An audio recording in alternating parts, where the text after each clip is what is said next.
Good day, everyone.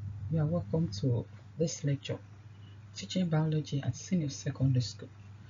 Today, we shall be looking at the evaluation of students' achievements or performance in biology. Looking at this, there are some terms that we need to really learn and understand what they have. The first one is test. Test is an instrument that is normally used to evaluate students' abilities, maybe behavior, mental ability, or what have you. Then you have measurement. Measurement is simply the assignment of numerical value to quality or attributes of something. So when you want to talk about the quality of something, how or the magnitude of a particular thing is quality, and you now assign figures, you assign numerical value. That is referred to as measurements. Evaluation is making judgments about students achievements, growth process, change in learning, etc. So when we talk about evaluation, it's simply about making judgments about a student's achievements or outcome. Then the next one is assessment. Assessment is the process of gathering, analyzing, interpreting, and reporting students' performance. So when we're talking about assessment, it involves process. It is a process. We have main difference between evaluation and assessment. Evaluation involves making judgments, while assessment involves a process of gathering, you know, more than one stages or stage. Now let's look at the principles of assessment. The principles of assessment, while thinking about how to evaluate or how to assess students, we have to put in mind certain principles that are guiding the assessment of students in the teaching of biology. The first one is that the purpose of this assessment, that is the purpose by which you want to assess the student, must be clearly stated, and appropriate method should be used. That is, the appropriate method to be utilized should be used for that particular purpose. Then it must be related to the learning objectives. That is, the learning objectives that were stated at the beginning of the teaching. The assessment must be related to them. And it must be able to reveal what the students know, what the students have learned, what the students understand, and what the students can do. It must also provide feedback for students, teachers, and parents. Feedback for students to know the extent to which learning has taken place in them, and for teachers to know the extent to which the students have learned, so that she or he will be able to, you know, see how to go about it to improve the students' performance, and also for parents to be able to know definitely how their students are performing in school, especially in biology. Then it must also promote a positive sense of achievement in the students that you are assessing. This assessment must promote positive sense of achievement. Now let's look at assessment of cognitive domain. In looking at the assessment of cognitive domain, we have three main domains in teaching. We have the cognitive, we have the affective, and then we have the psychomotor. And that is why we are looking at the first one, which is the cognitive domain. A biology teacher must bear in mind that biology assessment should be set on items that will cover, from all these three domains.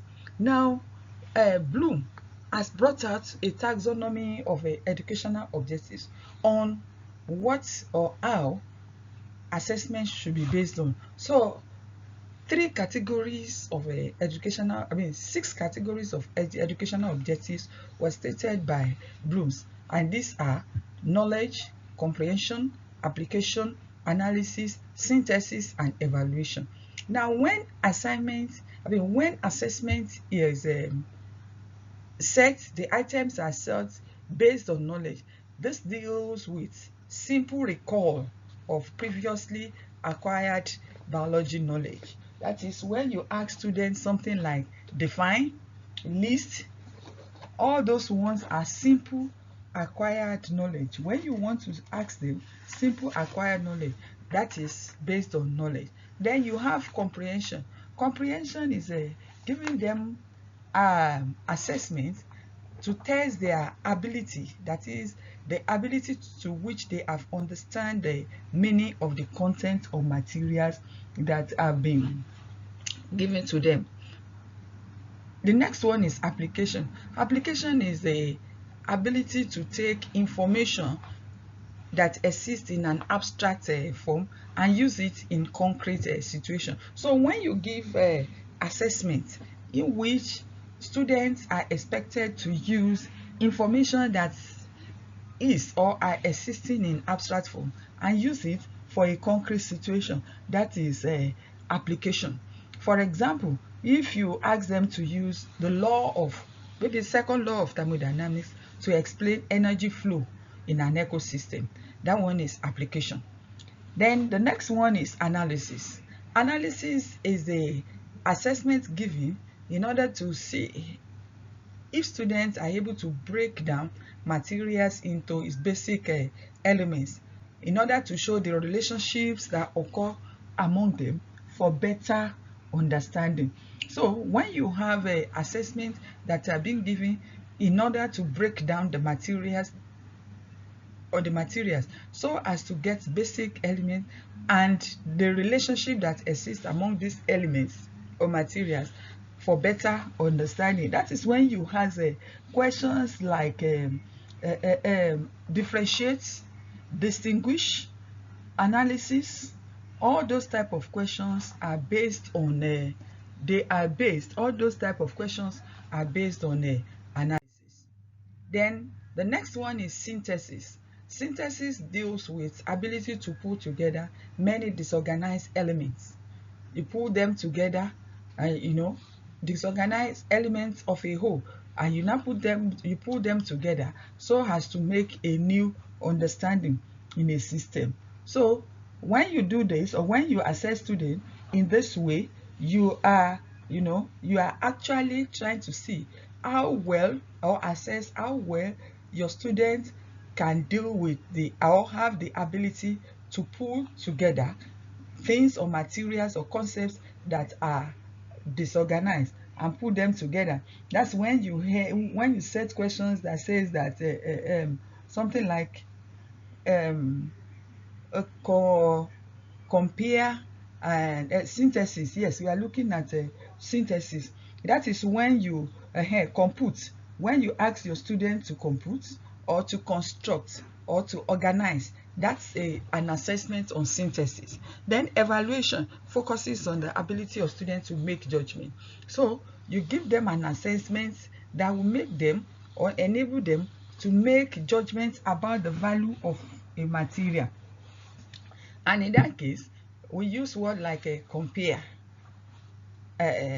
conclude, evaluate, judge between this and this. So those are the 6 categories of Bloom's taxonomy of educational objectives. Like I said, it is important for assessment in biology to spread through all these 6 categories. Now, it is important to note that test items must be based directly on the instructional objectives. That is, while creating assessment items, it must be based directly on the instructional objectives. That is, the objectives that were stated for the content to be taught. Then it must be concisely stated in simple grammar. Simple grammar, it must not be stated in complex or complicated grammar, so that students will be able to understand the question. So then it must also stimulate application of content. The text must also stimulate application of content.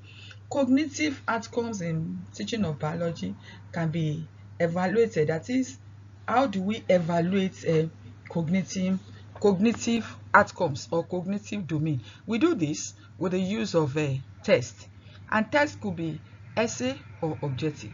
When we say essay, essay requires students to supply answer to given set of items.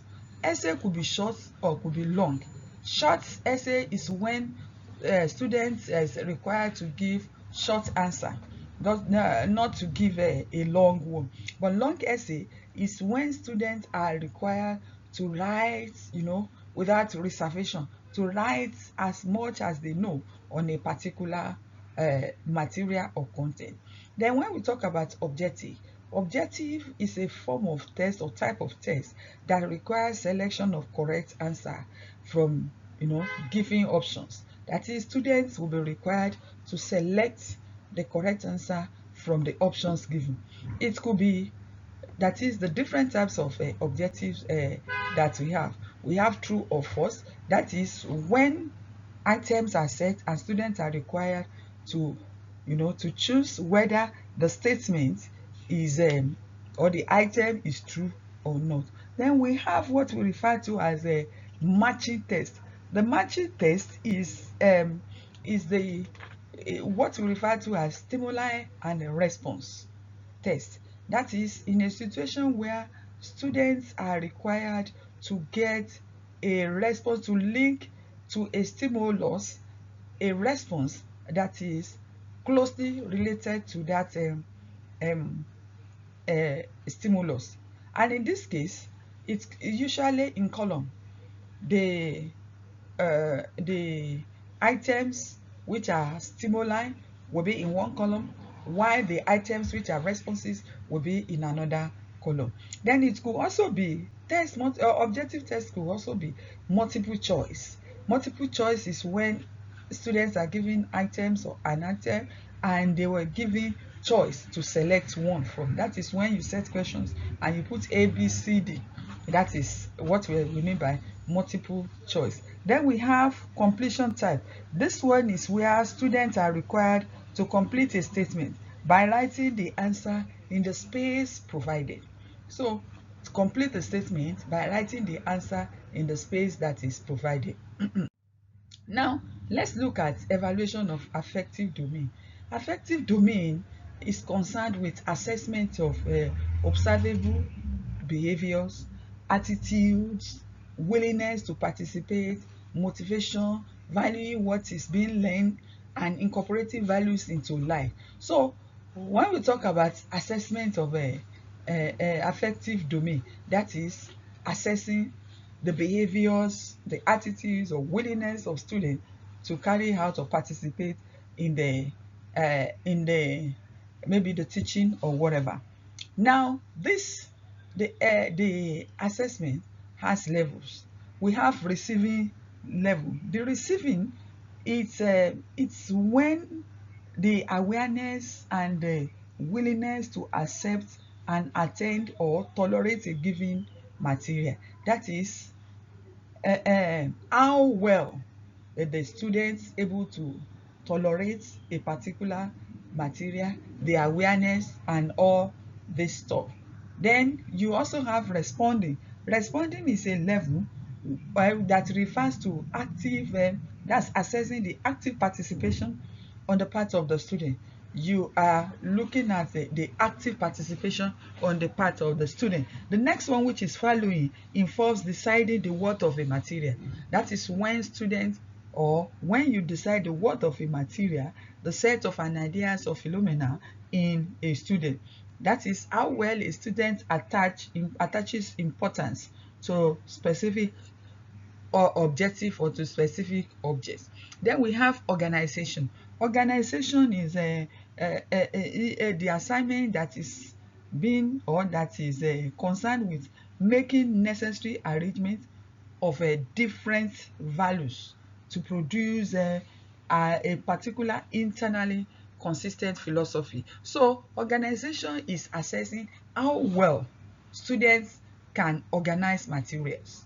That is simply what that one means. Then we also have characterization. Characterization deals with the development of consistent and predictable characteristic lifestyle.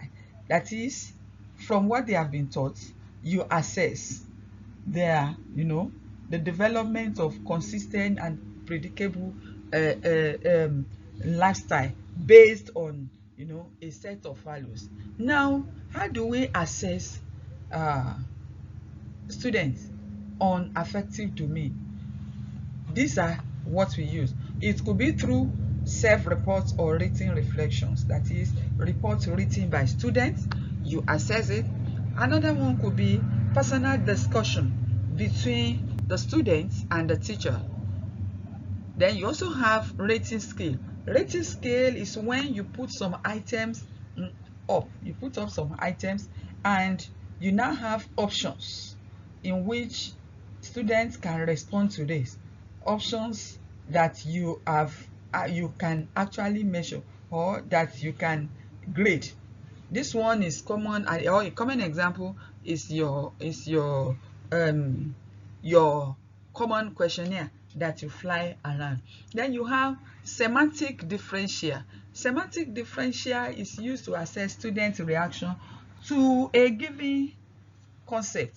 That is, either a given concept, a given idea, a given phenomena. You now give them a particular concept. You want them to react to it. Maybe, for example, you now give them options like on a particular uh, on a particular concept or idea. You now give them use options like difficulty, useful, simple, concrete, descriptive.